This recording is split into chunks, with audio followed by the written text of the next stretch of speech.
Alors, bienvenue à tous. Merci pour votre présence. L'objet de la réunion de ce matin, c'est de vous présenter les principales mesures de cette fameuse loi de finances, comme je vous disais tout à l'heure, qu'on attendait avec impatience. On va vous présenter à la fois les mesures qui nous semblent les plus pertinentes, tant pour les particuliers que pour les sociétés. N'hésitez pas à nous poser des questions. N'hésitez pas également à revenir vers nous à la fin si certaines mesures auxquelles vous étiez particulièrement attachés n'étaient pas présentées. On ne pouvait pas tout présenter. On a essayé vraiment de cibler celles qui pouvaient intéresser le plus grand nombre de personnes. Voilà. Tu veux te présenter? Après, je me présente. Alors, Laure Goncalves, Laure Goncalves, élève avocate en fiscalité au sein du cabinet Fidal, bureau de Créteil, dans le Val-de-Marne. Et donc Johanna Flamand du cabinet d'avocats Fidal aussi, ça fait à peu près, 16 ou 17 ans que j'ai le bonheur de présenter tous les ans la loi de finances. Certains sont des fidèles, d'autres des nouvelles arrivantes. Donc merci d'être présents.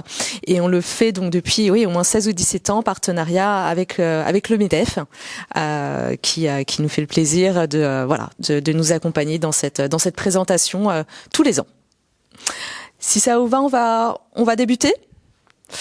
Alors, la loi de finances, effectivement, cette année était un petit peu particulière. On avait préparé une invitation assez tôt, fin de l'année dernière, pour prévenir le plus grand nombre et puis vous la présenter. Puis finalement, il s'est passé quelques petites choses au niveau gouvernemental qui fait que au final, l'adoption a été repoussée, puisqu'on a eu la bonne surprise mi-février, tout simplement. Donc il y a pas si longtemps, et on a eu la volonté de ne pas trop attendre pour vous la présenter parce qu'on était déjà quand même assez tard dans l'année. Donc voilà pourquoi nous sommes aujourd'hui présents. Donc finalement, elle a été adoptée. Le Conseil constitutionnel l'a validée. Elle s'inscrit effectivement dans des préoccupations qui ont un petit peu évolué depuis surtout ces derniers jours. Alors on a toujours la volonté évidemment de stabiliser les recettes, de stabiliser le budget, les déficits, ainsi de suite. Mais voilà, il y a une petite coloration particulière depuis quelques jours. Par rapport à ça, on verra ce que ça donne. Juste un petit point sur les recettes attendues. Donc avec la loi de finances 2024, on avait ces attentes-là. Vous voyez qu'effectivement, on est un petit peu en deçà au niveau des recettes, que ce soit en matière d'IS, d'IR ou de TVA. Voilà les attentes avec la loi de finances pour 2025. On verra ce qu'il en est. On fera le point l'année prochaine, comme tous les ans. On va débuter tout de suite avec la fiscalité des personnes. La première mesure qui est là tous les ans. Je laisse à commenter. Alors comme tous les ans et dans le but de suivre peu ou prou l'inflation, on a une revalorisation de 1,8% du barème progressif de l'impôt sur le revenu. Au niveau des tranches applicables, pas de changement, on reste toujours de 0 à 45%. C'est vraiment au niveau des tranches de revenus par part fiscale que les choses ont changé par rapport à l'année dernière. Le but étant que l'inflation ne pèse pas trop, en tout cas au niveau de l'impôt sur le revenu. Je sais que c'était quelque chose qui était assez, c'était un argument pour le vote d'une loi de finances rapide. Donc voilà, c'est fait. On verra ce que ça donne. On a également la fameuse contribution différentielle sur les hauts revenus, à ne pas confondre avec la contribution exceptionnelle sur les hauts revenus. On verra si cette contribution différentielle est ou non ou pas, on verra. Si elle est ou pas exceptionnelle. Alors, elle est logiquement temporaire. Vous savez ce que veut dire temporaire en France. Juste pour la petite histoire, la contribution exceptionnelle sur les hauts revenus à 13 ans, 14 ans. Voilà, ça vous donne un peu une idée. En tout cas, elle est prévue seulement pour une application en 2025, donc au titre des revenus 2025. Cette contribution différentielle sur les revenus a pour un principal objectif d'avoir une taxation minimum à 20% en matière d'impôt sur le revenu des contribuables les plus aisés. Voilà. Sont visés les résidents fiscaux français dont le revenu fiscal de référence retraité. On verra quels sont les retraitements, sinon ça aurait été trop simple. Dont les revenus fiscaux donc de référence retraités sont supérieurs à 250 000 € pour un contribuable célibataire, veuve séparée. et 500 000 € pour un contribuable marié ou pacsé. D'accord ? On retrouve les seuils de la contribution exceptionnelle sur les revenus. Donc, cette contribution exceptionnelle, cette contribution différentielle, sur les hauts revenus, on a une attente de rendement de 2 milliards d'euros. On verra ce qu'il en est.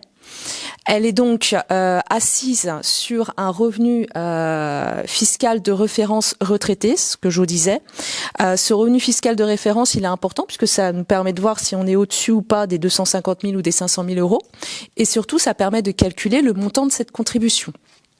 L'idée, c'est que l'imposition supportée par le redevable doit être supérieure à 20% de ce revenu fiscal de référence retraité. Si c'est pas supérieur, à ce moment-là, il y aura une contribution complémentaire à verser. Alors, une fois qu'on a parlé du revenu fiscal de référence retraité, qu'est-ce que c'est ? Alors, le revenu fiscal de référence, c'est celui que vous trouvez sur votre avis d'imposition. Donc, c'est le revenu imposable. C'est pas très difficile de le retrouver. Sauf que lui, il va être retraité. Il va être retraité notamment parce que on ne tiendra pas compte de l'abattement de 500 000 €, vous savez, pour le régime des dirigeants partant à la retraite, de l'abattement de 40% pour la taxation des dividendes. Donc ça, c'est plutôt favorable. On ne tient pas compte non plus des exonérations dont bénéficient certains contribuables, notamment les impatriés, ceux qui bénéficient d'exonérations grâce aux conventions fiscales bilatérales.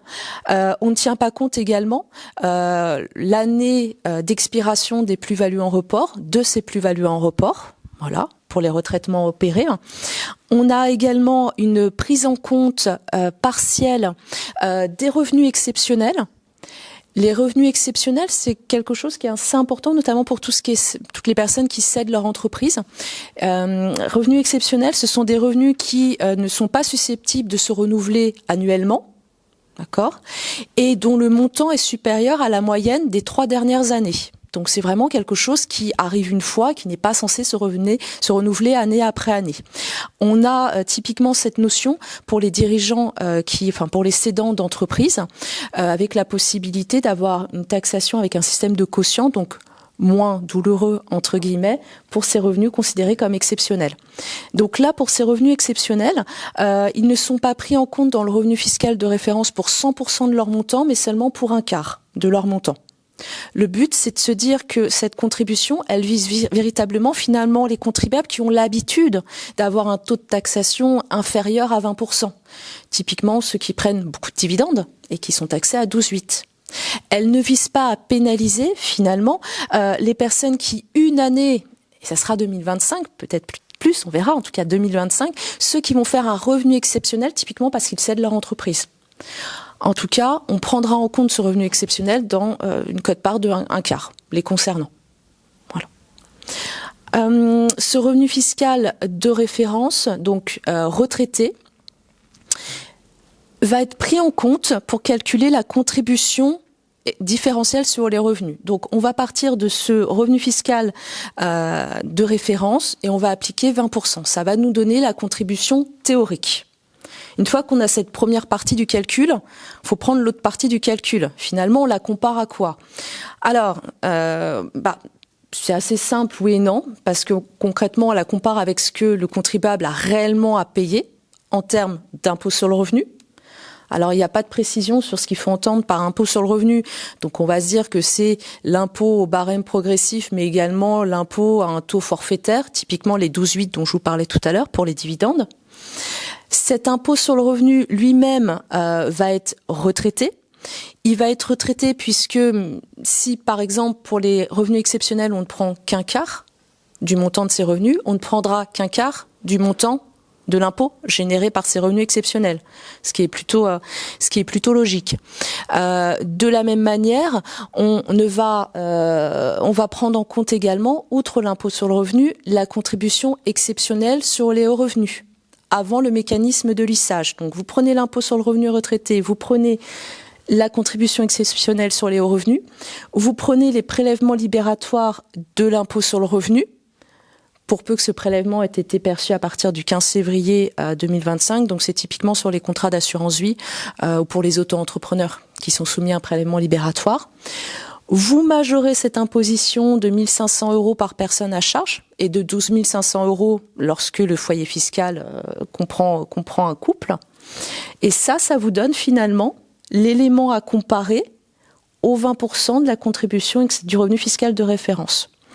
Donc, concrètement, vous faites la comparaison. Si votre impôt sur le revenu retraité, la contribution exceptionnelle sur les revenus, les éventuelles majorations de 1 500 ou 12 500 euros sont inférieures à 20% de votre revenu fiscal de référence retraité, vous êtes dans le scope de la contribution différentielle sur les revenus. Donc c'est vraiment une comparaison à faire. L'idée, c'est qu'il y a une taxation minimum à 20%. Alors, il y a comme toujours un mécanisme d'entrée, un mécanisme de lissage. Ce qu'on se dit, c'est que ça peut être un peu compliqué finalement pour les contribuables, typiquement célibataires, qui ont 260 000 euros de revenus fiscal de référence retraités. Ils sont dans le scope à ce moment-là de la contribution différentielle. Alors qu'ils sont vraiment au palier, ils y sont juste. C'est pour ça qu'on a un mécanisme de décote ou de lissage qui fait que cette contribution différentielle sur les revenus bénéficiera d'une décote, donc son montant sera moins important. Pour les contribuables ayant un revenu fiscal de référence, finalement, lorsqu'ils sont célibataires, veufs ou divorcés, compris entre 250 000 et 330 000. Et pour ceux qui sont mariés au pacsé, compris entre 500 000 et 660 000 euros. Donc pour ces contribuables-là, il y aura une décote dans le mécanisme, donc pour le calcul, qui sera appliquée. Donc c'est ce qu'on vous met finalement, on va faire la différence typiquement pour un contribuable célibataire. On va prendre son revenu fiscal de référence, donc dans mon exemple par exemple 300 000 euros. Je vais enlever les 250 000 euros, vous savez, le seuil d'entrée, donc il restera 50 000 euros. Ces 50 000 euros, je vais les multiplier par 82,5%. Ça va me donner un montant que je vais pouvoir enlever de ma contribution différentielle sur les revenus que j'aurais pu calculer. Voilà. Donc il aura moins de contribution différentielle sur les revenus à payer, parce qu'il est dans ce sas d'entrée. Ah, j'ai pas dit que c'était facile, hein. On pourra les transmettre. Oui, bien sûr. Alors, clairement, je fais au mieux. Mais véritablement, alors certains parlent d'usine à gaz. Bon, je pense on va s'y faire de toute façon. Ce n'est que pour une année en principe. Mais mettez-vous juste à la place des contribuables qui vont devoir dès décembre calculer un acompte. Les revenus fonciers sont inclus, mais les revenus fonciers sont inclus tant pour le revenu fiscal de référence que pour l'impôt. Les revenus fonciers, clairement, ne joueront pas de manière négative, au contraire, véritablement. Ce qui est vraiment dans le scope, c'est de se dire, c'est vraiment certains contribuables qui sont visés, c'est véritablement ceux qui prennent beaucoup de dividendes, en réalité, et qui sont donc faiblement taxés. Enfin, faiblement taxés, on s'entend, mais c'est 12,8 comparé au barème progressif de l'impôt. C'est vraiment pour eux que ça va jouer. Pas pour les revenus fonciers qui sont particulièrement bien taxé. Juste, j'entends ce que vous me dites. Effectivement, c'est complexe. Sachez quand même que je pense qu'on l'a mis, dès décembre 2025, il va y avoir un acompte à payer. Ah bah oui. Donc ça veut dire que l'année ne sera pas encore écoulée, que les contribuables, tout à chacun, j'espère aidé par certains conseils, sinon ça va être compliqué, devront eux-mêmes calculer quel sera, s'ils sont ou pas assujettis à la contribution différentielle sur les revenus, et si c'est le cas, quel va être le montant. L'acompte, c'est entre le 1er décembre et le 15 décembre, donc ça veut dire qu'ils n'auront pas connaissance de la plénitude de leurs revenus sur 2025, sachant que même au 31 décembre 2025, on a beaucoup de contribuables qui savent pas exactement quels ont été leurs revenus sur 2025. Il leur manque toujours des éléments, ne serait-ce que par rapport aux caisses de retraite, ainsi de suite. D'accord ?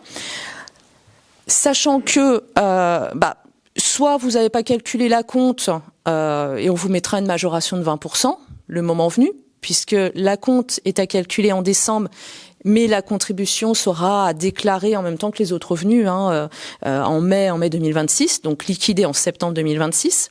Donc il y aura ceux qui n'auront rien fait, soit parce qu'ils savaient pas, soit parce que ils n'avaient pas envie, voilà. Donc là, majoration de 20%. L'acompte étant de 95% de l'estimatif de la contribution. Puis il y a ceux qui vont se tromper de 20%. Bon ils auront aussi une majoration de 20%. Alors, on ne sait pas s'il y aura un cumul pour ceux qui auront auront déclaré l'acompte, par exemple, le 17 décembre, et en plus seront trompés de 20%. Je pense pas quand même qu'ils vont nous cumuler, parce qu'il faut pas exagérer. Mais on ne sait pas. Voilà. Oui, monsieur. Alors, c'est constitutionnel. Lorsqu'on a présenté, notre direction technique nous ont présenté cette loi de finances, parce qu'on a eu une présentation, effectivement, on a eu quelques arguments, notamment pour le cumul, où certains disaient qu'effectivement, de toute manière, s'il y avait vraiment des contentieux, on irait au contentieux justement par rapport à la constitutionnalité. On verra. En tout cas, tel quel, ça n'a pas été retoqué par le Conseil constitutionnel. Ça, c'est la première lecture. Mais je suis d'accord avec vous, en cas de contentieux, de toute manière, voilà. Il va y avoir. Très compliqué de calculer ça. Évidemment. Mais bien sûr. Bien sûr, complètement. Entre le 1er et le 15 décembre, 20%, est-ce qu'on cumule les majorations ou pas? Je suis d'accord avec vous. Là, je discutais encore hier avec une cliente. Elle est au jour d'aujourd'hui, elle ne sait pas me dire, et c'est la plupart des clients, même à titre personnel, quels ont été nos revenus sur 2025. Avec une précision, on n'a pas nécessairement la, voilà. Alors. Merci à lui. C'est ça, complètement. Alors déjà, on peut quand même se demander, il y a quand même des contribuables, voilà, on va pouvoir quand même voir ceux qui ont une tendance à prendre beaucoup de dividendes et les autres. Vous parliez des revenus fonciers, j'ai des clients qui sont tout en revenus fonciers, en taxes en traitement et salaires. J'ai pas vraiment de sujet pour eux, ils sont pas dans le scope. D'autres, par contre, effectivement, je vais me poser la question, et il va se poser la question, d'une part, est-ce que vous êtes ou pas? Quel est le quantum?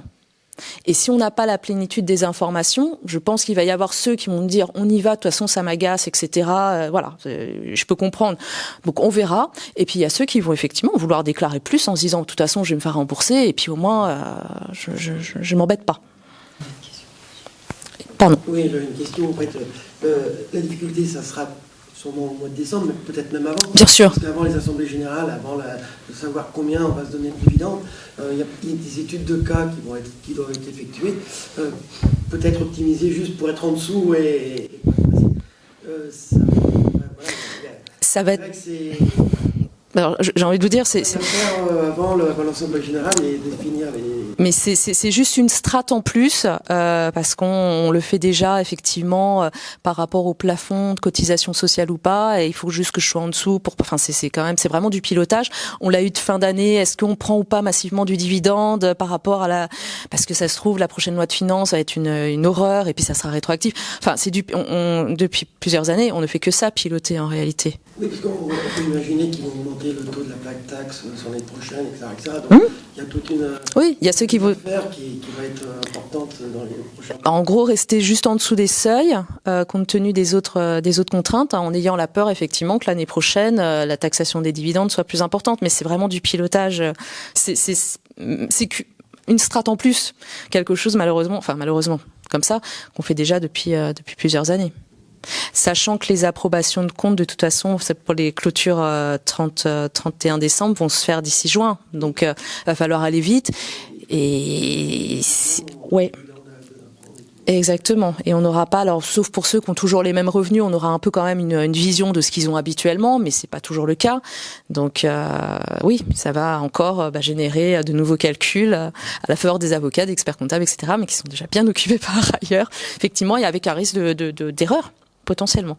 Mais on va essayer de prendre des hypothèses prudentes, ainsi de suite. Mais je vous rejoins. Il va y avoir encore de nouveaux calculs à faire, mais on a l'habitude. Là, pour le coup, ça fait déjà pas mal d'années. C'est juste une donnée en plus. Et qui c'est qui arrive à prendre des choses comme ça, là? C'est parce que c'est pervers quand même.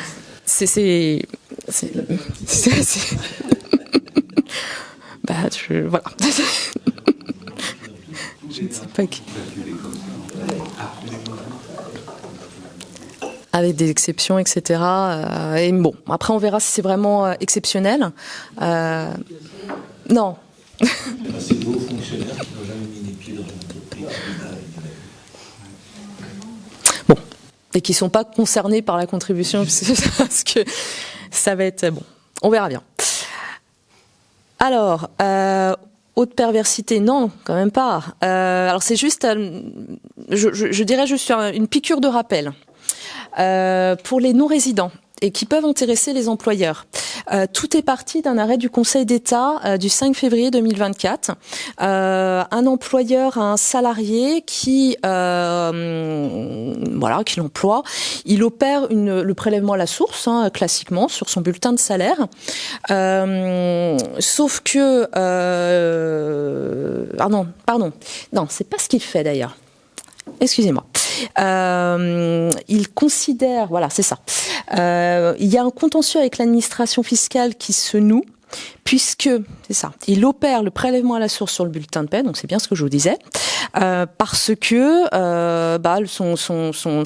simplement son salarié lui dit qu'il est résident fiscal français, donc rien de particulier, voilà. Sauf que l'administration remet en cause ça en disant non, il n'est pas résident fiscal français par rapport à la convention bilatérale qu'il a avec le pays en question. Donc, c'est pas le prélèvement à la source sur le bulletin de salaire, c'est en tout cas pas celui de droit commun, usuel, c'est celui de l'article 182A qui devrait s'appliquer. Donc, un autre type de prélèvement à la source. Enfin, de retenue à la source. Se noue un contentieux et il y a une décision assez, qui laisse sceptique, en tout cas qui pose des questions du Conseil d'État, qui vient nous dire qu'en gros, effectivement, c'était bien un résident fiscal au sens du droit interne et que donc c'était bien le prélèvement à la source qui devait s'appliquer, celui de droit commun, celui qu'on a sur nos bulletins de salaire. Le législateur est intervenu, je dirais, juste pour recadrer les choses. Parce que certains ont pu y voir un revirement au niveau de la lecture du droit interne et des conventions bilatérales. Il est venu en fait valider la doctrine administrative, mais j'ai envie de vous dire ce qu'on applique nous au quotidien, c'est de se dire que finalement, qu'est-ce qu'il faut regarder pour savoir si une personne est résidente fiscale ou pas en France. Donc ça intéresse les employeurs, mais ça intéresse aussi tout à chacun. C'est déjà de regarder le droit interne. Est-ce que, au sens de l'article 4B, il est ou pas résident fiscal? Ça, c'est la première question. Oui, il l'est. D'accord. Est-ce qu'il y a, d'une manière ou d'une autre, dans un État où il pourrait vivre, une raison pour que l'État considère qu'il est résident fiscal là-bas aussi? Oui, c'est le cas. Deux États considèrent qu'il est résident fiscal de chacun. Enfin voilà, il y a une bataille entre guillemets entre deux États. Il pourrait être résident fiscal en France, je ne sais pas, résident fiscal espagnol. À ce moment-là, s'il y a match, entre guillemets, on regarde la convention bilatérale et c'est elle l'arbitre. Soit elle nous dit qu'il est résident fiscal en France, soit elle nous dit qu'il est résident fiscal espagnol, compte tenu de la Convention. Et là, en réalité, compte tenu de la Convention, il était bien résident fiscal, dans mon exemple, espagnol. D'accord ? Donc, c'était bien l'article 182A qui devait s'appliquer. Donc, c'est juste un rappel. On regarde déjà ce qui se passe en droit interne, ça d'accord, mais s'il y a une nécessité de regarder la Convention, c'est la Convention qui prime, et non pas le droit interne. Voilà, c'est juste recentrer un peu le débat et éviter effectivement ce que certains commentateurs ont pu faire, d'imaginer que le droit interne primait sur le droit conventionnel. Malheureusement, dans ce cas de figure-là, c'est bien le droit conventionnel et il est là pour ça, pour régler les conflits qui peuvent exister. Alors, on a aussi des dispositions favorisant les dons. Oui, donc dans le but d'encourager les particuliers à donner à diverses associations et organismes d'intérêt général, on a une extension du régime des dons à la Fondation du patrimoine qui était applicable depuis 2022 maintenant, à l'ensemble des dons qui sont réalisés au profit des fondations d'utilité publique qui agissent pour la conservation et la restauration du patrimoine immobilier religieux. Et on a également la pérennisation dans la limite de 1 000 € des dons Coluche. Donc les dons Coluche, pour rappel, c'est les dons qui sont effectués au profit d'organismes qui fournissent gratuitement des repas à des personnes en difficulté. Et donc le don Coluche est également étendu aux dons qui sont réalisés au profit d'organismes d'intérêt général qui luttent contre les violences domestiques. Pour rappel, ces dons offrent droit à une réduction d'impôt de 75% de leur montant, dans la limite de 1 000 € annuels. Et donc au-delà de 1 000 €, on passe du coup à une réduction d'impôt de 66%, dans la limite de 20% du revenu imposable du contribuable annuel. Extension et pérennisation finalement. Ok. Alors, autre mesure phare. On va commencer doucement avec les BSPCE, avant d'attaquer les ManPack, Management Package. Alors, les BSPCE qui peuvent faire d'ailleurs partie des management packages. BSPCE, je ne sais pas si ça parle à tout le monde, en fait, sont des bons qui permettent à leurs titulaires, généralement les dirigeants, les salariés, de souscrire au capital de leur société, donc de souscrire des titres, capital de leur société, pour un prix qui est fixé définitivement, en fait, dès l'assemblée d'attribution des bons. Donc une assemblée vous attribue des bons, vous savez d'ores et déjà que vous pourrez avoir des titres de la société pour un prix déterminé de manière fixe. Donc pas de surprise. Ce qui peut quand même représenter un certain avantage, et quelque chose effectivement de fidélisant. Sur une période. Alors, il y a beaucoup de si, ou, comme, voilà. Mais on va aller à l'essentiel. Mais je suis d'accord avec vous, il y a des ouvrages là-dessus. Donc, voilà. C'est juste, voilà, pour que vous sachiez à peu près comment ça fonctionne et ce que c'est. Alors, il y a 2 mesures qui sont intervenues suite à des contentieux avec le Conseil d'État et des arrêts du Conseil d'État. Alors, tout d'abord, il y a l'exclusion, la réexclusion des BSPCE, de la possibilité de mettre des titres issus de BSPCE sur des PEA, donc que ce soit les bons ou les titres, pas sur des PEA. D'accord ? Pas de possibilité. De la même manière, exclusion aussi de la possibilité de les inscrire sur des plans d'épargne entreprise. Pas de possibilité non plus. D'accord ? Donc ça, c'est juste une réexclusion, puisque suite à des arrêts du Conseil d'État, la doctrine administrative avait changé. Bon, là, on revient à ce qui était prévu initialement. Il y a également des modifications concernant le régime de taxation de ces BSPCE. Alors, jusqu'à présent, c'était relativement simple.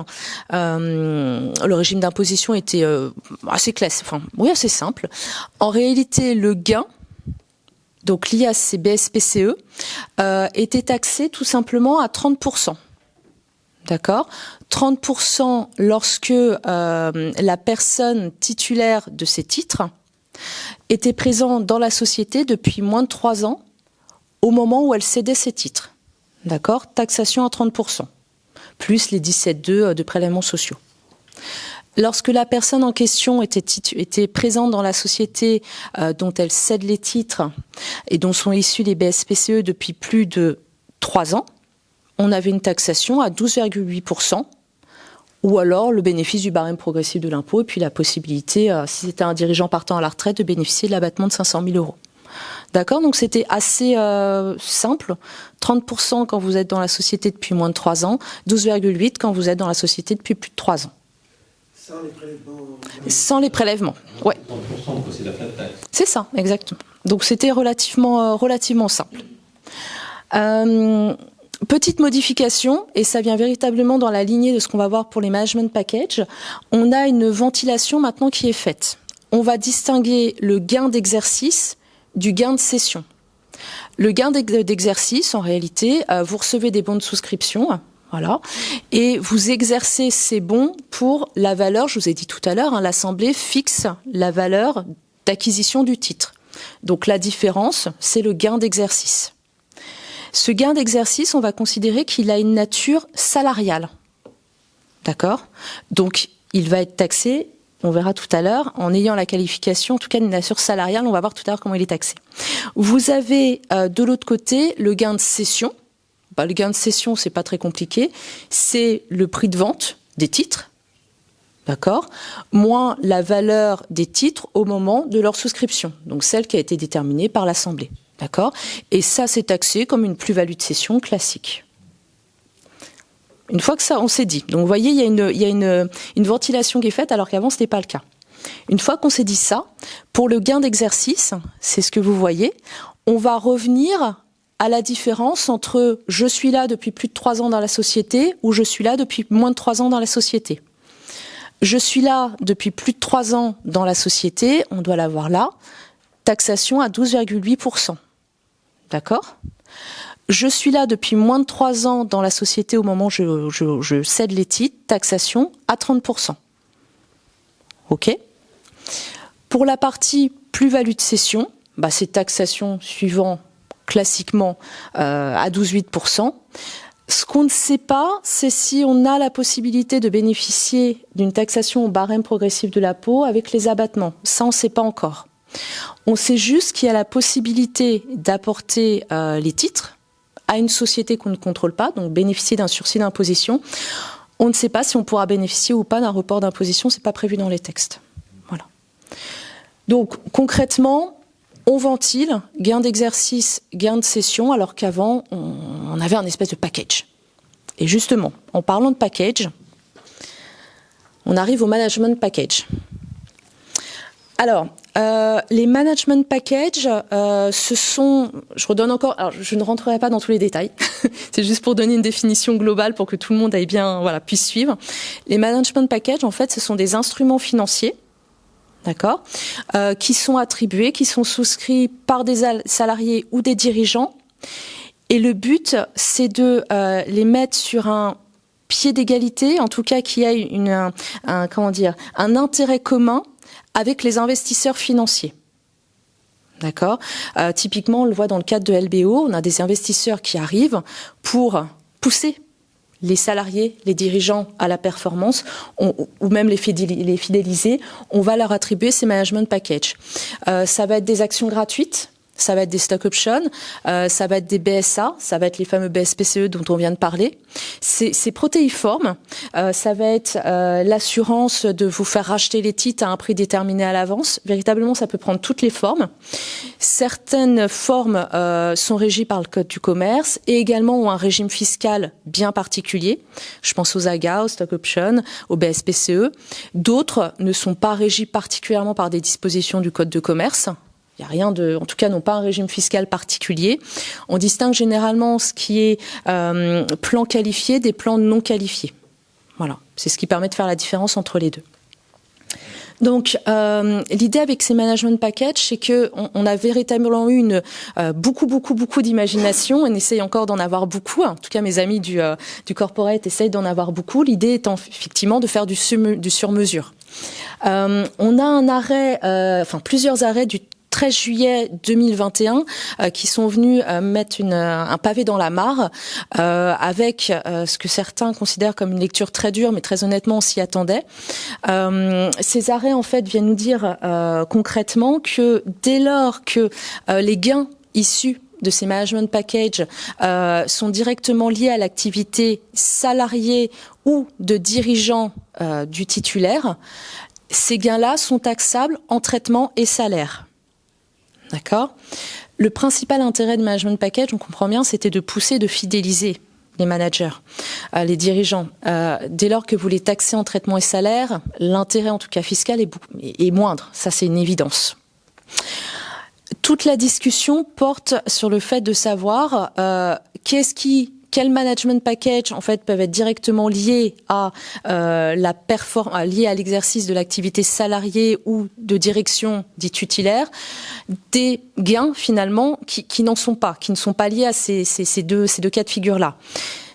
Le législateur se prononce pas. Je vous rassure, on l'attendait pour ça, il ne se prononce pas.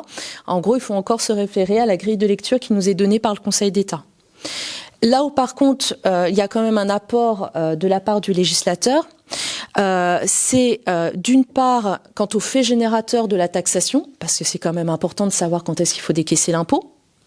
Si on reste sur les arrêts du Conseil d'État, en fait, c'est à chaque réalisation du gain. Donc gain d'attribution, on paye. Gain d'exercice, on paye.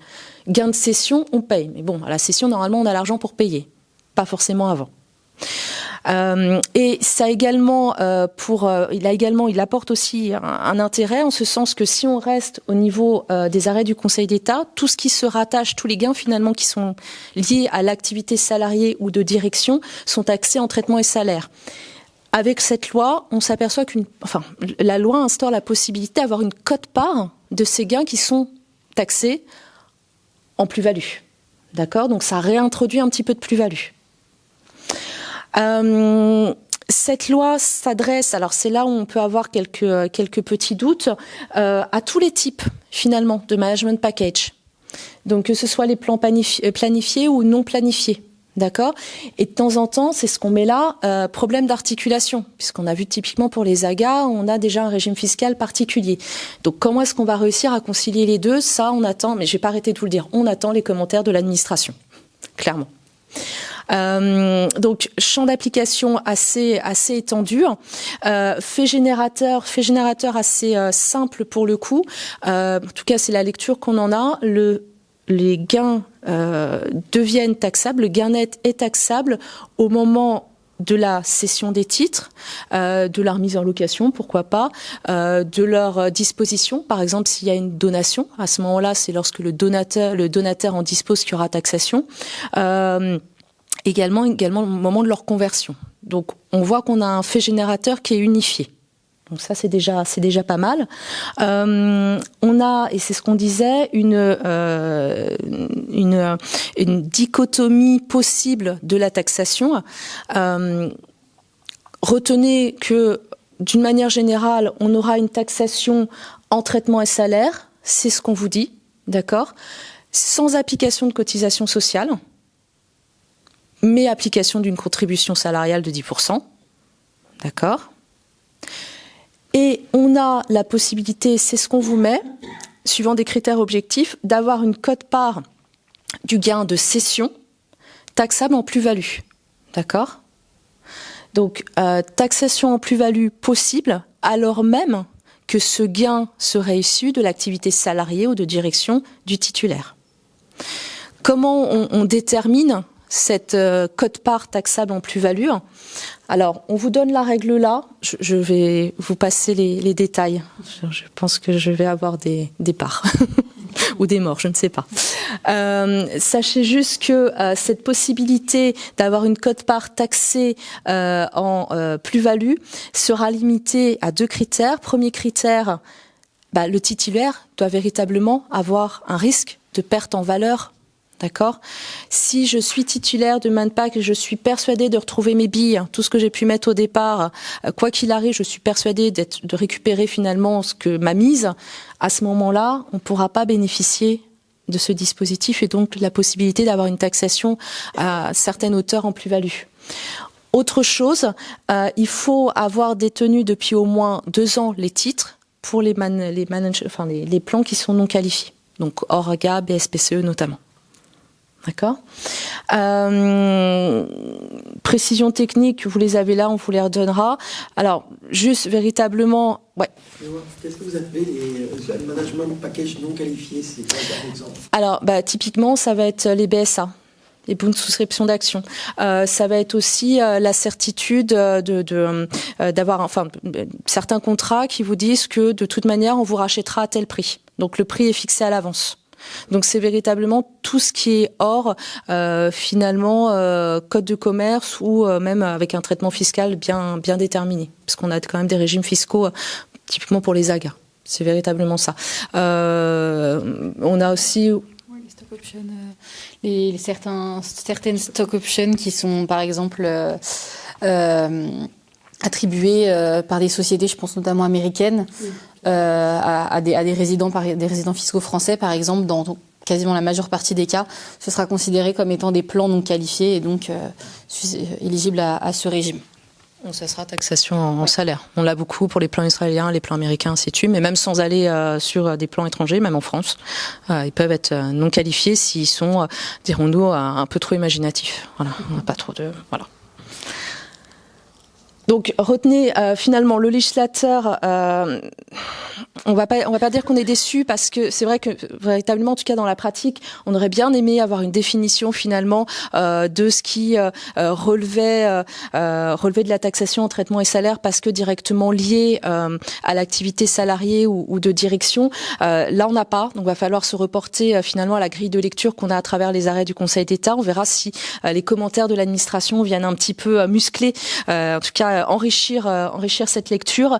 Là, l'objectif, en tout cas, c'est ce qui ressort, c'est d'une part un fait générateur qui est unifié, ça c'est important, d'avoir les moyens de payer l'imposition, c'est quand même mieux, et d'autre part également la possibilité d'avoir une quote-part taxée en plus-value, ce qui est également quelque chose d'intéressant pour les cédants. On parlait de simplicité, vous imaginez bien la simplicité qui est que pour un contribuable, salarié ou dirigeant, lorsqu'il va céder des titres, ici de management package, quant à savoir si une partie ou pas pourra bénéficier de cette taxation en plus-value. C'est encore, voilà, Ça va être.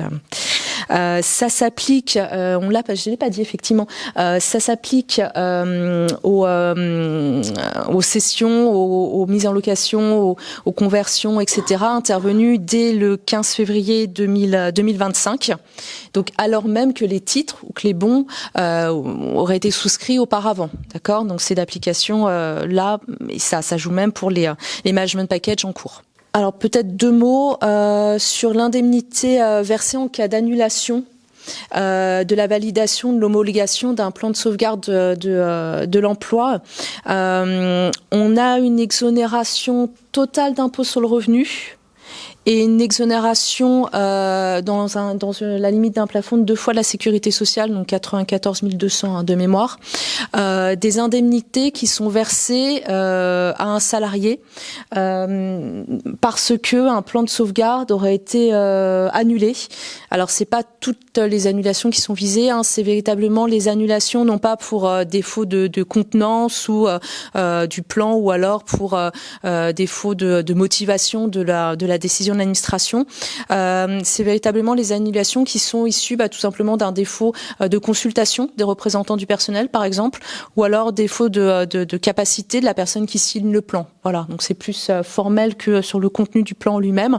Donc exonération d'impôt sur le revenu et totale et exonération dans une limite des prélèvements sociaux, des cotisations sociales qui pourraient s'appliquer. Alors prorogation, on l'attendait aussi, celui-ci, de l'abattement.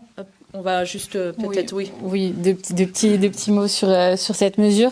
Donc l'abattement de 500 000 euros pour dirigeants partant à la retraite, prévu à l'article 150 ODter du CGI. On vous a remis les conditions pour bénéficier de ce régime, à la fois tenant à la société dont les titres sont cédés, à la fois les conditions tenant au cédant. Ce régime, en principe, il avait pris fin au 31 décembre 2024. Il a été prorogé jusqu'au 31 décembre 2031. Donc, on peut encore en bénéficier jusque 2031. Voilà. Et on l'attendait, celui-ci, effectivement. J'avais certains clients qui étaient inquiets. Moi, j'étais pas, mais eux étaient inquiets, effectivement. Oui. Vous parliez de personnes, pas de dirigeants qui partent à la retraite. Il y a les dirigeants qui détiennent des actions depuis fort longtemps. Et au lieu d'avoir 30% de flat tax, ils sont à 24%. Alors, ils ont le droit à un abattement de 85% pour le calcul de l'impôt sur le revenu. Ouais, en faisant, ça dépend quelle tranche ils ont, mais ils ont les 17,2 plus 15% taxés au barème progressif de l'impôt. Ouais, on arrive à 24%. Ça dépend de la tranche, mais oui, potentiellement, oui. Potentiellement. Et est-ce que ça perdure ou pas ? Ah oui, complètement. Alors la seule, oui, ça, il n'y a pas de problème, c'est pas remis en cause. Il faut juste avoir en tête que ça correspond véritablement aux titres qui ont été acquis avant le 1er janvier 2018. Donc pour l'instant, on en a encore, mais petit à petit, moi, je commence à en sortir dans les déclarations. On s'aperçoit qu'il y a eu des rachats, par exemple, de minoritaires juste avant la cession, ainsi de suite. Mais je suis d'accord avec vous, on a encore beaucoup de cessions qui peuvent en bénéficier, oui. Et lui, typiquement, on parlait de la contribution différentielle sur les revenus. Là, pour le coup, l'abattement de 85%, il n'est pas reçu favorablement. Il va venir nous pénaliser, contrairement à l'abattement de 500 000 euros. Mais bon.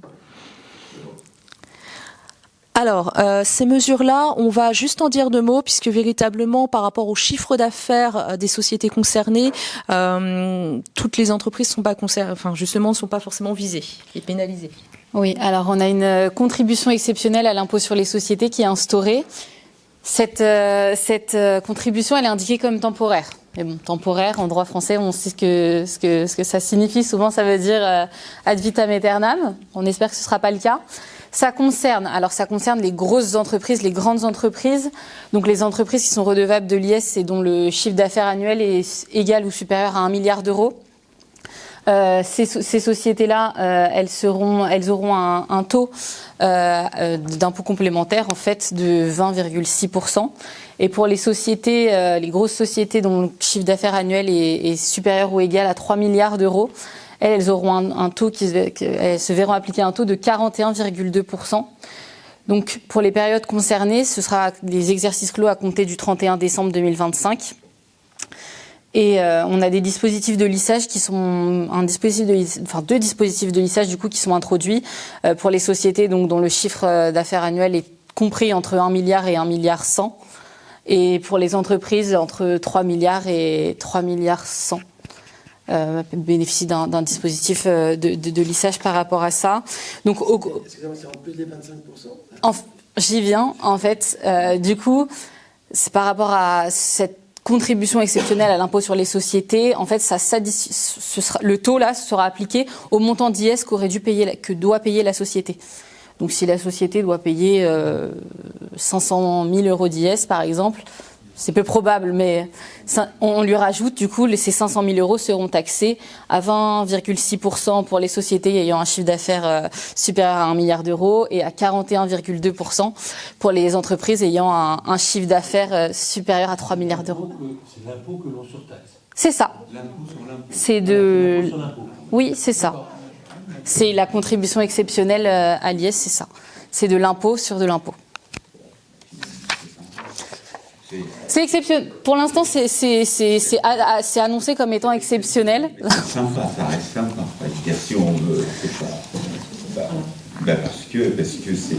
Non, la mesure, elle est bien sûr, on peut la contester, mais assise sur l'impôt, ça reste pas très pénalisant. Oui. Ça aurait pu être assis sur le bénéfice, c'est ce que vous voulez nous dire. Oui. Mais bon, le taux aurait pu être moins important. Oui, non, c'est certain. Bah, Beaucoup plus méchant que ça.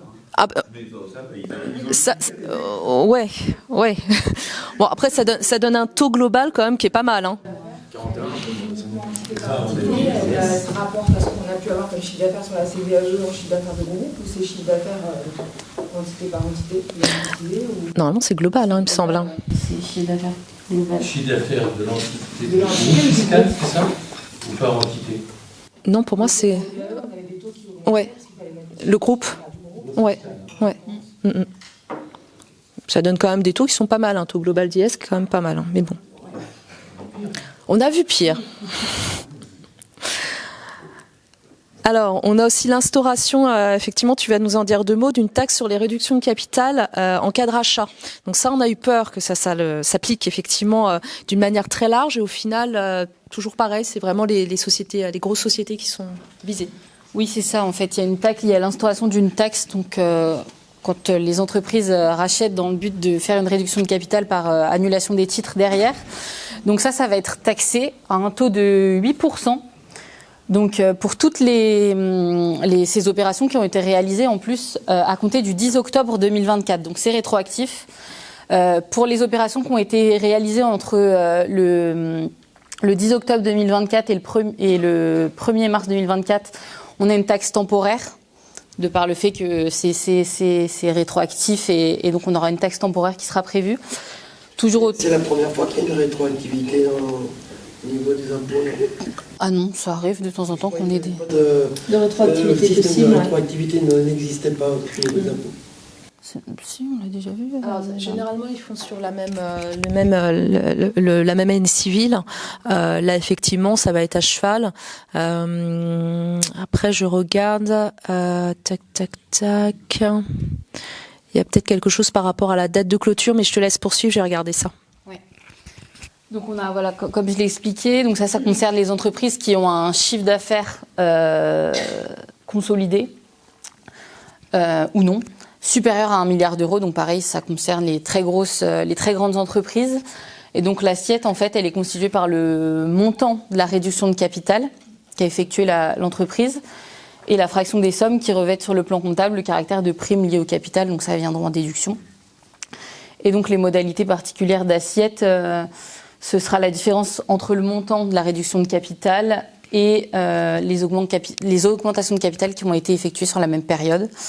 Et donc ça nous donnera l'assiette qui sera taxée au taux de 8% concernant ces opérations. Les modalités de paiement, alors elles devraient être acquittées lors du dépôt de la déclaration de TVA. Et elle ne sera pas déductible de l'assiette de l'IS, puisque part du principe qu'un impôt n'est pas une charge. Et l'entrée en vigueur, donc comme je l'ai dit, c'est à compter des rachats d'actions qui ont été réalisés entre le 1er mars 2024 et le 28 février 2025. Ça bénéficie de la taxe temporaire. Et toutes les opérations qui sont réalisées à compter du 1er mars 2025, par contre, ce sera une taxe définitive de 8%. Mais effectivement, oui, il n'y a pas de, en tout cas, visiblement, il n'y a pas par rapport à la taxe temporaire, il n'y a pas de lien avec une clôture d'exercice comptable qui aurait pu expliquer qu'il n'y ait pas de rétroactivité. Là, j'ai rien. Donc, mais c'est passé au Conseil constitutionnel. Bon. Ça pourrait pas être bloqué au Conseil d'État. Alors tout est attaquable, hein, clairement. Donc oui, on est d'accord. Mais c'est étonnant que ça soit passé. Je vais voir si j'ai des commentaires, mais c'est vrai que c'est vraiment étonnant que ça soit passé dans le filtre parce que là, pour le coup, c'est assez grossier. À voir. On change de sujet avec le suramortissement des véhicules peu polluants. Il existe donc déjà un suramortissement pour les véhicules peu polluants, donc qui roulent à l'électricité ou à l'hydrogène, qui sont affectés véritablement à une activité opérationnelle. Ce suramortissement, il était calculé sur le prix d'acquisition du fameux véhicule. On a une modification des règles, entre guillemets, en tout cas de l'assiette du suramortissement. Maintenant, on ne retient plus le prix d'acquisition, mais la différence entre la valeur d'origine du véhicule peu polluant, hors frais financiers, et la valeur d'origine d'un véhicule autre, donc roulant, je sais pas, au diesel, à l'essence, en tout cas pas l'hydrogène ou pas l'électricité, hors frais financiers. Il va falloir trouver ce deuxième comparable. Ça, on attend les commentaires avec de l'administration avec plaisir. Et cette différence, en fait, vous donnera donc valeur d'origine du véhicule peu polluant et valeur d'origine d'un véhicule roulant, moins polluant en tout cas, plus polluant en tout cas, donnera l'assiette du suramortissement. Donc l'assiette clairement va être réduite. C'est tout simplement pour nous mettre en conformité avec ce qui est prévu dans le cadre de l'Union européenne. Rien de plus. Les taux, par contre, augmentent, puisque vous voyez notamment pour les véhicules dont le poids, le PTAC supérieur ou égal à 3,5 tonnes et inférieur à 16 tonnes, on est quand même à 115% de suramortissement. Voilà. Donc ça s'applique à la fois pour l'acquisition des véhicules neufs à partir du 1er janvier 2025 jusqu'au 31 décembre 2030. C'est également applicable pour les véhicules que vous prenez en location longue durée au crédit bail. Voilà. Alors, on a des nouveautés en matière de crédit d'impôt recherche, et notamment pour nos jeunes doctorants.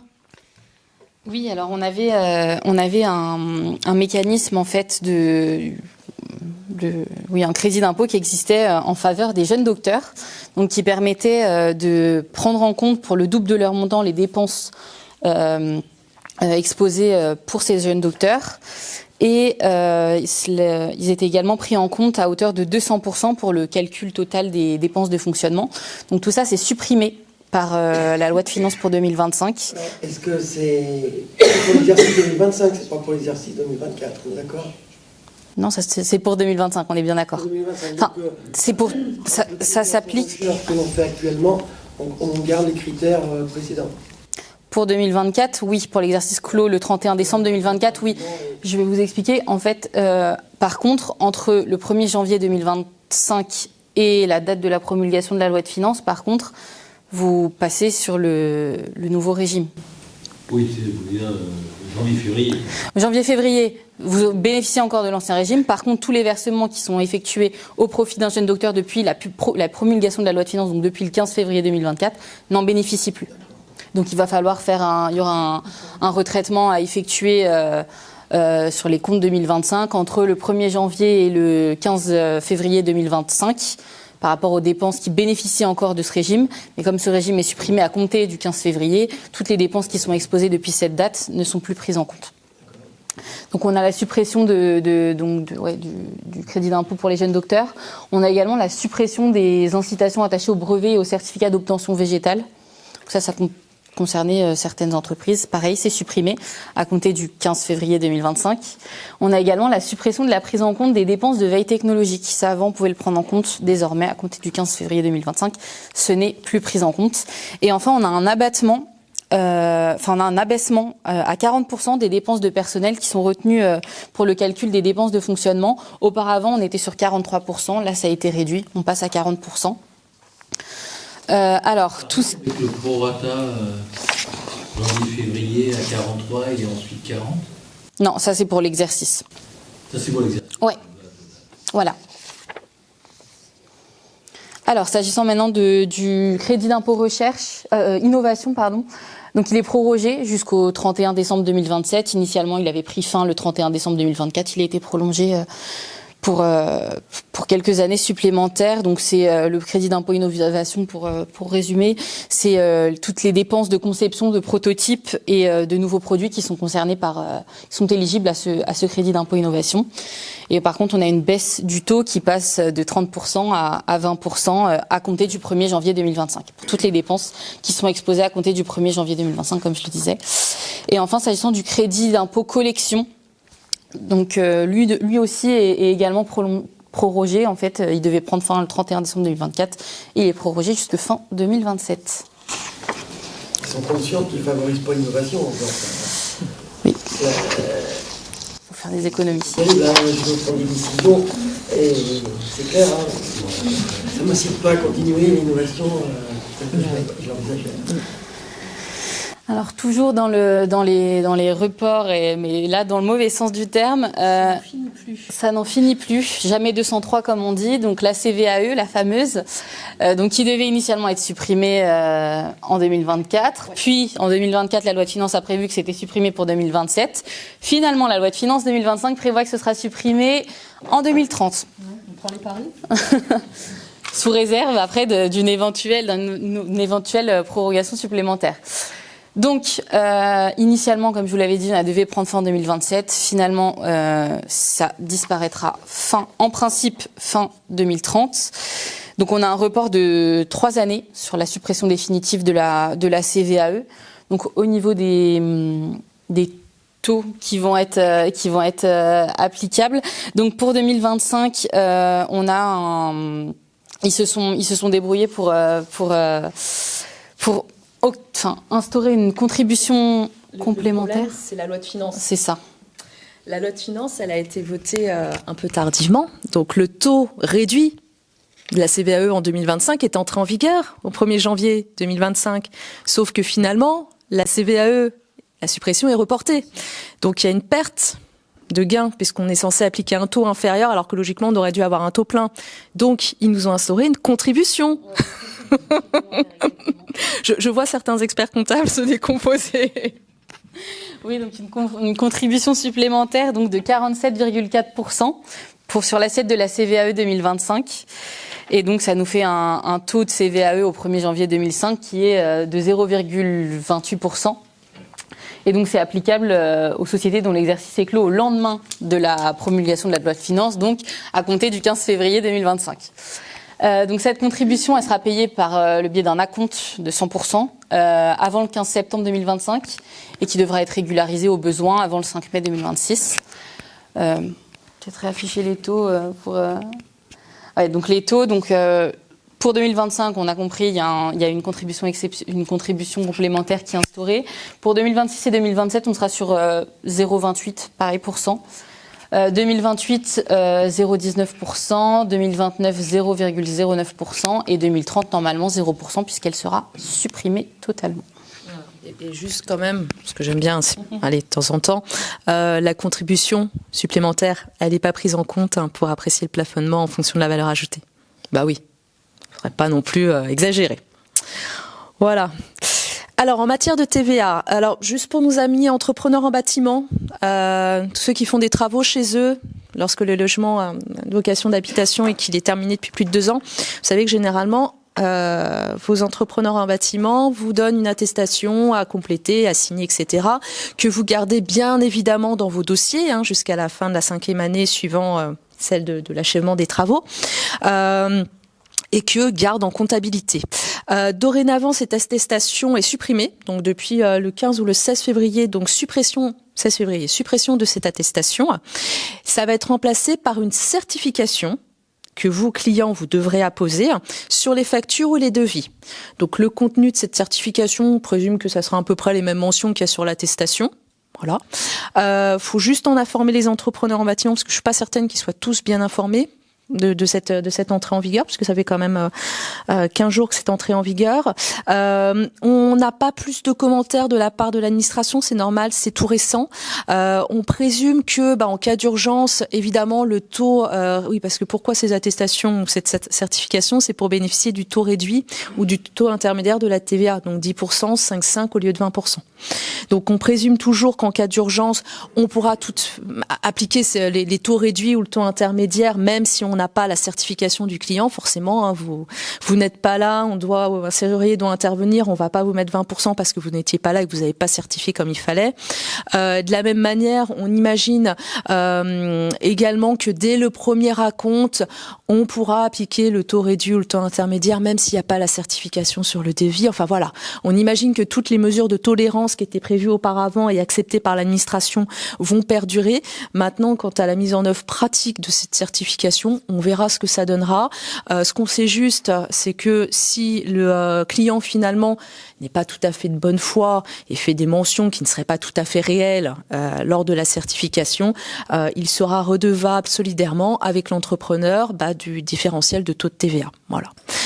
On attend les commentaires de l'administration pour voir comment ça va s'appliquer en pratique. Ce qu'on se dit quand même en pratique, c'est que s'il y a déjà une attestation, si pour les travaux qui sont en cours, s'il y a déjà une attestation qui a été signée, on ne devrait pas demander en plus une certification sur le devis ou sur la facture. Voilà. Donc ça permet quand même d'avoir un petit sas avant l'application concrète de cette certification. C'est quoi l'idée derrière? Aucune idée. Vraiment. Est-ce que ça vise à supprimer? Est-ce que ça vise à supprimer? Alors j'ai regardé dans les commentaires parce que j'aime bien aussi savoir à quoi ça sert. Est-ce que ça vise à supprimer un document en plus? Peut-être, mais en même temps, ça va nous rallonger les devis et les factures. Vraiment. Il y avait déjà une mesure qui était similaire, mais c'était pour des petites dépenses jusqu'à 300 €. Effectivement, il y avait déjà la certification sur les factures et les devis. Est-ce que ça vise à unifier? Peut-être, mais je suis comme vous. Je suis dubitatif. Bon. On verra en pratique comment ça s'applique. Ça évitera certainement, effectivement, que ces attestations se perdent. Je ne sais pas. On va dire que c'est ça. Alors ça, par contre, c'est une très bonne nouvelle concernant les groupes TVA. Alors, groupe TVA, je ne sais pas si ça parle à tout le monde, mais nous, on l'attendait, cette mesure. Moi, j'ai beaucoup de groupes qui l'attendent, cette mesure. Les groupes TVA, en réalité, ce serait un petit peu, et encore pas tout à fait, bon, allez, on va se dire, c'est un peu l'équivalent de l'intégration fiscale en IS. Là, c'est pour la TVA. L'idée, c'est d'avoir un assujetti unique, c'est-à-dire que vous avez une personne morale désignée qui remplit le déclaratif, etc., en matière de TVA, dans un groupe constitué de plusieurs entités. Voilà. L'idée, c'est que les opérations, je vais vous mettre tout de suite l'intérêt du groupe TVA quand même. L'idée, c'est de neutraliser en fait les opérations en matière de TVA réalisées entre les sociétés qui font partie de cet assujetti unique. Voilà. Alors ça a évidemment des vertus, et c'est pour ça qu'on l'attendait. Dans certains cas de figure, simplification des démarches déclaratives, en tout cas c'est ce qui est souhaité, réduction des frottements de TVA sur les flux intragroupes quand vous avez des sociétés qui sont pas soumises à TVA ou très peu et d'autres qui le sont. Je pense notamment, nous on a des groupes de crèches où vous avez la holding qui rend des prestations de services alors que les filiales qui ont des crèches ne sont pas assujetties à la TVA. Optimisation du cash flow et réduction de la TVA décaissée. Puisque quand vous avez des opérations entre deux structures, deux sociétés d'un même groupe, effectivement, il y en a une qui collecte, elle reverse, puis l'autre elle va se faire rembourser, mais elle va pas obtenir le remboursement en même temps. Donc on va avoir un décalage et donc ça joue sur la trésorerie. Et la sécurisation du traitement de TVA des flux intragroupes. On a effectivement des groupes où il y a des gros montants d'interco, ce qui peut attirer l'attention de l'administration, ce qui déclenche pas forcément des redressements, mais en tout cas ça peut déclencher des contrôles. Mais en tout cas du temps de perdu, le temps de gérer ces contrôles. Voilà, donc l'intérêt de l'assujetti unique, c'est d'éviter en tout cas de réduire tous ces inconvénients. Et on avait une difficulté dans certains groupes à le mettre en place, c'est l'impact que ça pouvait avoir concernant la taxe sur les salaires. Taxe sur les salaires, ça parle à tout le monde ou pas trop? Bon. Parce que l'idée est bonne, effectivement, du groupe TVA. L'idée, c'est de se dire, finalement, les opérations entre les structures sont neutralisées d'un point de vue TVA. Mais du coup, l'administration en a tiré les conséquences au niveau de taxe sur les salaires en disant tout simplement si c'est neutralisé au niveau de TVA, ça veut dire que ces opérations ne donnent pas droit à déduction de la TVA. Donc on se retrouvait dans des cas de figure où l'assujetti unique, ou en tout cas les sociétés qui composent cet assujetti unique, auraient pu être taxées à la taxe sur les salaires, alors que normalement, ils n'auraient pas dû être taxés à cette taxe. Alors la taxe sur les salaires, en fait, comme son nom l'indique, elle taxe. C'est une taxe supplémentaire qui est assise sur les salaires d'un employeur lorsque cet employeur l'année N est assujetti sur son chiffre d'affaires. Alors n'est pas assujetti sur son chiffre d'affaires à la TVA, et lorsque l'année N-1, il n'a pas été assujetti sur au moins 90% de son chiffre d'affaires à la TVA. D'accord ? Régulièrement, chez les sociétés qui veulent des dividendes, des revenus. Ça peut être ça, effectivement. Puis certaines. Puisque le dividende n'est pas assujetti. Oui. Donc, si on représente plus de 85% des revenus de la société, effectivement, tous les salaires qui sont en dessous sont assujettis à la taxe sur les salaires. Donc l'administration, en fait, elle considérait que les flux d'opérations internes, neutralisés d'un point de vue de TVA, finalement... oui, pardon. Ça veut dire que demain, les opérations qui sont faites entre les entités qui sont dans le groupe de TVA, on ne considérera plus que c'est exonéré, c'est hors... C'est neutre, voilà, elles sont neutres. Ça veut dire que c'est très bien. Mais oui, n'est-ce pas? Voilà. Donc on l'attendait l'année dernière, en fait, cette mesure. Elle s'était glissée dans la loi de financement de la sécurité sociale. Seulement, le Conseil constitutionnel a considéré que c'était un cavalier législatif et du coup, il nous l'a retoqué. Dommage pour l'année dernière, mais par contre, là, explicitement, le Conseil constitutionnel n'a pas retoqué cette mesure-là. Et donc, l'idée, c'est que pour la taxe sur les salaires, les employeurs, finalement, qui n'auraient pas été assujettis à la taxe sur les salaires s'ils n'avaient pas été membres d'un assujetti unique, ces mêmes employeurs n'y seront toujours pas assujettis à la taxe sur les salaires. D'accord ? Donc, première condition, appréciée au niveau des membres de l'assujetti unique. Et deuxième condition, on l'a là, au titre de l'année civile précédente, celle du paiement des rémunérations, le chiffre d'affaires des opérations réalisées par l'assujetti unique, donc cette fois-ci on se place en haut, c'est au niveau de l'assujetti unique, doit avoir ouvert droit à déduction de la TVA sur au moins un montant égal au moins à 90% du montant total de son chiffre d'affaires imposable à la TVA. Donc c'est la deuxième condition.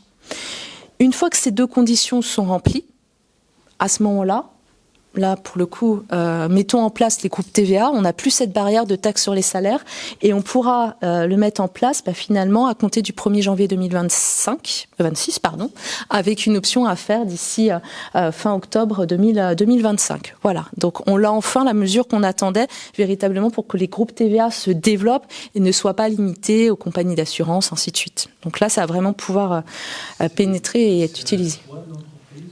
C'est un choix. Ah oui. Ah, c'est un choix. Oui, c'est complètement un choix. Il faut aussi pas mal d'inconvénients. Je vous écoute. Surtout les flux inter-entreprises. Ouais. Il va finir par payer, il n'aura peut-être pas du tout les moyens. Il va être obligé de faire remonter des trésoreries. Alors, clairement, on ne les met pas en place automatiquement. Il y a véritablement une étude qui est faite. Et là, pour le coup, on ne se posait même pas la question. Nous, là, on suit un groupe où on parle dans dizaines de millions d'euros d'interco. Et là, voilà, ça va nous permettre, en tout cas pour le futur, d'être un peu plus serein. Mais clairement, il va y avoir une étude au préalable. Ça, c'est une certitude. Ça a des avantages, ça aura certainement des inconvénients. Mais là, l'inconvénient, c'était rédhibitoire, clairement. Donc voilà, donc ça c'est une bonne nouvelle et on l'attendait avec impatience. Alors ça, on l'attendait un peu moins avec impatience. Et ça a beaucoup surpris. Effectivement, c'est l'uniformisation du seuil de franchise en base de la TVA. On avait plusieurs seuils suivant le type d'activité qu'on avait. On avait aussi des franchises particulières, si on était avocat, interprète, etc. Bon, il y avait effectivement plusieurs seuils. Ça, l'avantage de la simplicité, puisque le seuil maintenant est fixé à 25 000 € à partir du 1er mars 2025. L'idée est assez simple. Vous êtes en année N. Si en année N-1, vous aviez un chiffre d'affaires supérieur à 25 000 €, eh bien, dès le 1er janvier de l'année N, vous êtes assujetti à la TVA. En tout cas, vous ne bénéficiez plus de la franchise en base.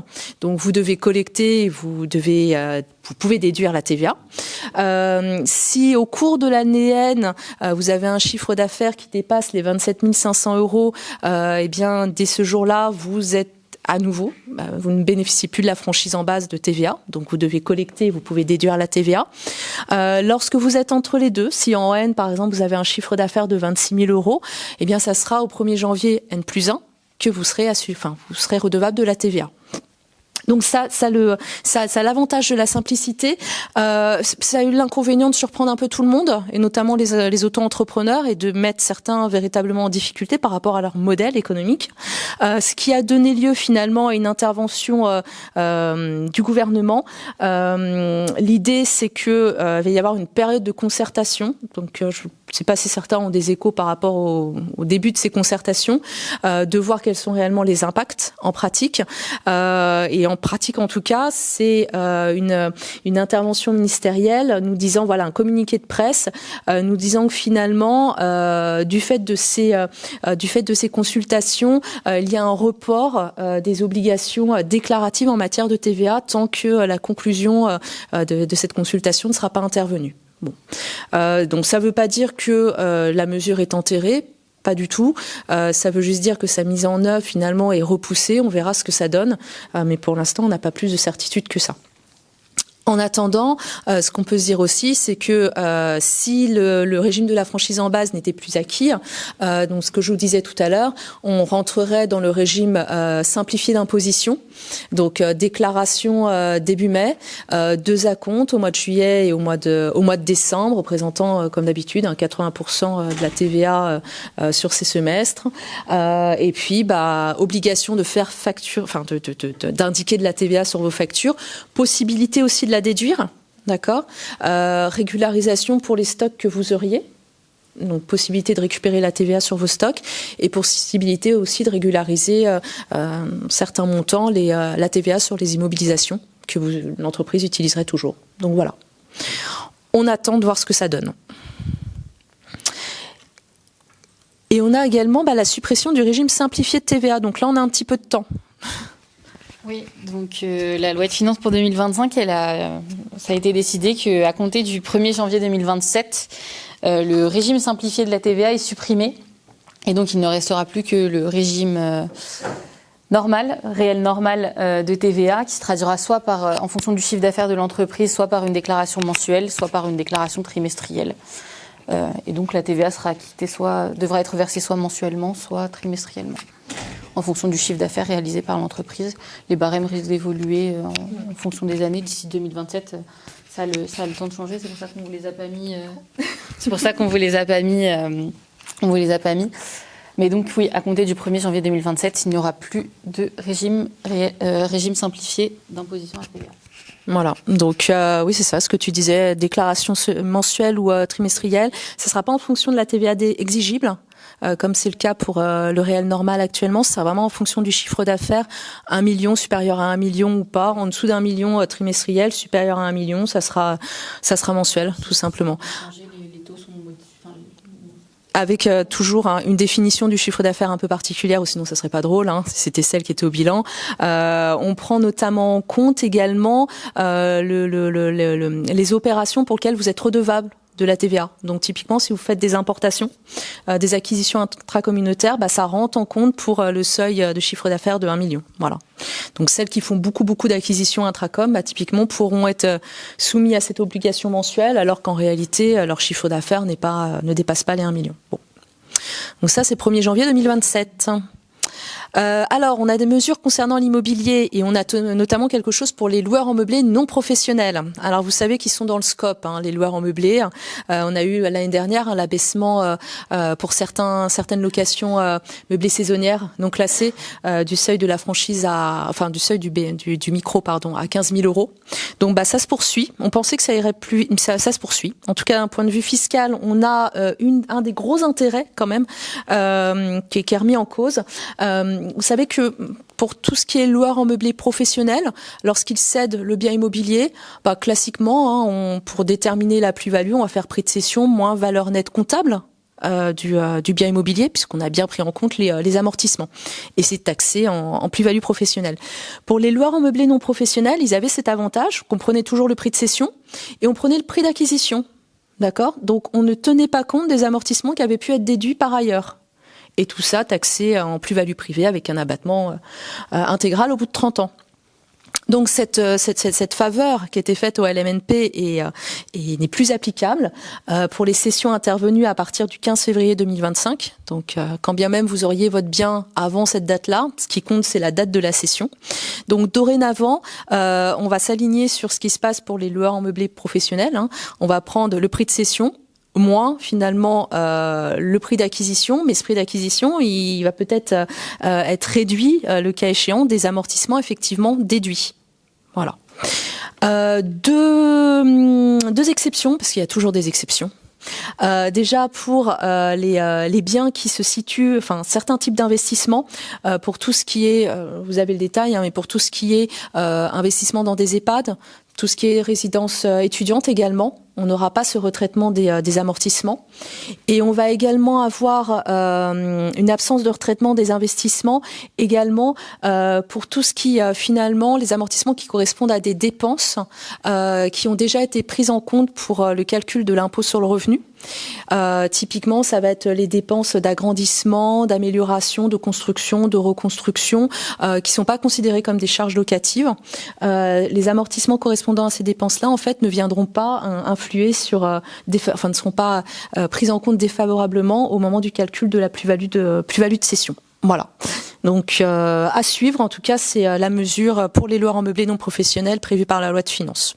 Donc, application dès le 15 février 2025. On a également une exonération. Il y avait déjà un régime d'exonération, vous savez, pour les dons que faisaient les parents aux enfants pour les aider tout simplement à financer leur résidence principale. Donc, on a une nouvelle mesure d'exonération qui vise les dons que peuvent faire les parents, les grands-parents, voire même les arrière-grands-parents à leurs enfants, petits-enfants, arrière-petits-enfants. Et également, lorsque vous n'avez pas d'enfants, typiquement, les dons que vous pourriez faire à votre neveu ou à votre nièce, vous avez la possibilité de donner 100 000 €. D'accord ? Un même donataire peut recevoir jusqu'à 300 000 €. Et cette somme doit être réinvestie dans un délai de 6 mois pour l'acquisition de la résidence principale, ou alors d'une résidence que vous voulez donner en location, ou alors pour des travaux de rénovation énergétique. Voilà. Vous avez l'obligation, lorsque vous avez reçu ces sommes, donc de les réinvestir selon les modalités que je viens de vous donner, de conserver les biens pendant 5 ans. Voilà. Donc, il y a aussi une autre contrainte, c'est que ces sommes doivent être évidemment données en pleine propriété, pas de démembrement sur des virements que vous pourriez faire, pour ceux qui auraient des idées de montage optimisants. Et également, ces sommes-là ne doivent pas donner lieu à des aides, par exemple la prime rénov, typiquement, ou à des réductions d'impôts. Voilà. Mis à part ces contraintes-là, finalement, rien de particulier à signaler. Ça s'applique, alors c'est une courte période, du 15 février 2025 au 31 décembre 2026. Une question, en fait, les 100 000 € en fait, de parents enfants, on avait le droit à 100 000 €. Oui, c'est en plus. C'est en plus. C'est en plus, oui. De la même manière, ça s'ajoute aux 31 000 et quelques euros que vous pouvez donner en numéraire avant vos 70 ou 80 ans. Je crois que c'est 80 ans. Exactement, ça se rajoute. Alors, autre chose, mais là, on vous a mis la version sympa, mais je vais vous parler aussi de la version moins sympa. La version sympa, c'est la possibilité pour les départements de supprimer ou de réduire. Vous savez, dans les 5,8 que vous payez à un notaire, il y a 4,5 qui correspond à la part départementale. Donc, ça, un département pourrait le supprimer de manière pérenne, même, ou l'amoindrir pour tout ce qui est acquisition par un primo-accédant. D'accord ? Donc, quelqu'un qui achète pour la première fois sa résidence principale. Il y a la version moins sympa, dont je vais vous parler. C'est également la possibilité pour ces mêmes départements de rehausser de 4,5 à 5% le taux de la part départementale. Voilà. Ils ont la possibilité de le faire depuis le 1er avril 2025, avec en vrai une entrée en vigueur, le temps que tout le monde se mette d'accord, au 1er juin 2025, jusqu'au 31 mars 2028. Donc potentiellement, je crois que déjà Paris l'a voté, potentiellement un rehaussement des droits de vente au moment des acquisitions. Hein ? Il n'a pas voté la baisse ? Je sais plus s'il a pas voté. Alors, si c'est la baisse, par contre, ça va être juste pour les primo-accédants. Mais j'étais avec un notaire et je crois qu'il m'a dit que Paris avait voté la hausse. Mais c'est peut-être. Je ne veux pas m'avancer. Et pour les non-primo-accédants, ça reste à 4,5. Ça pourrait passer à 5. Voilà. Non. Ah, bon, le notaire disait vrai. Bon.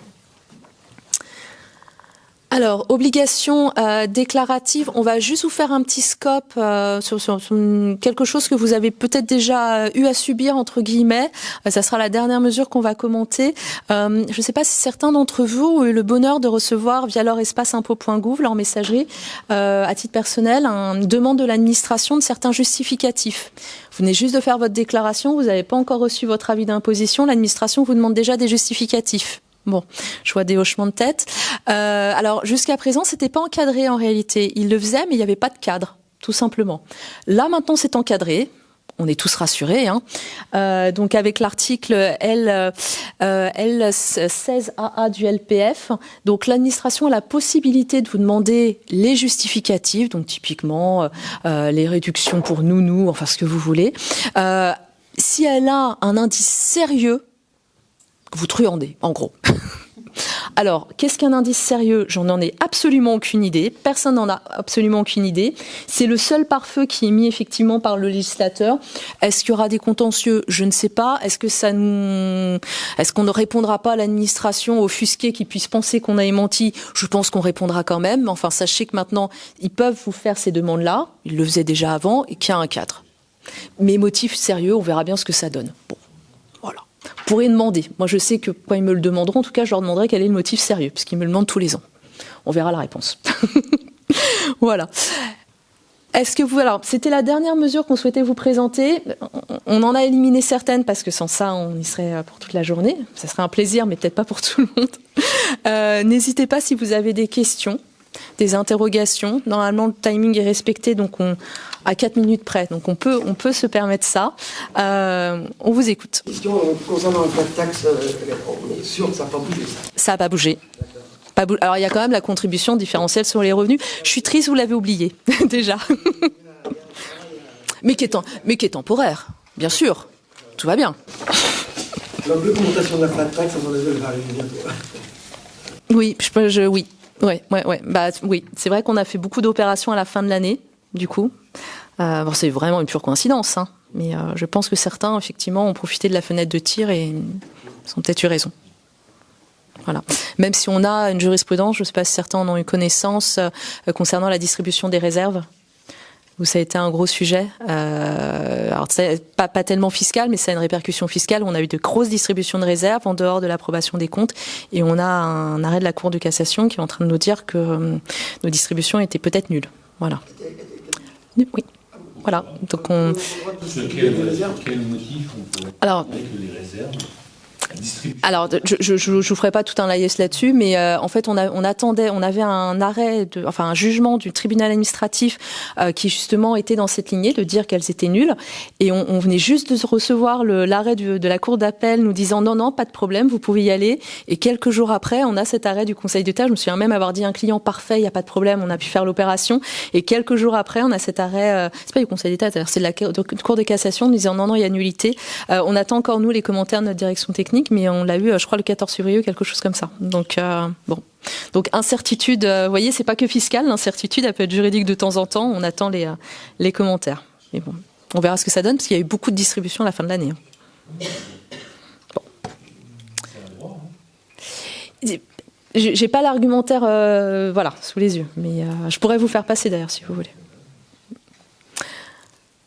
D'autres questions ? Bon, on va vous libérer. Merci beaucoup pour votre participation. Je vous souhaite une bonne journée.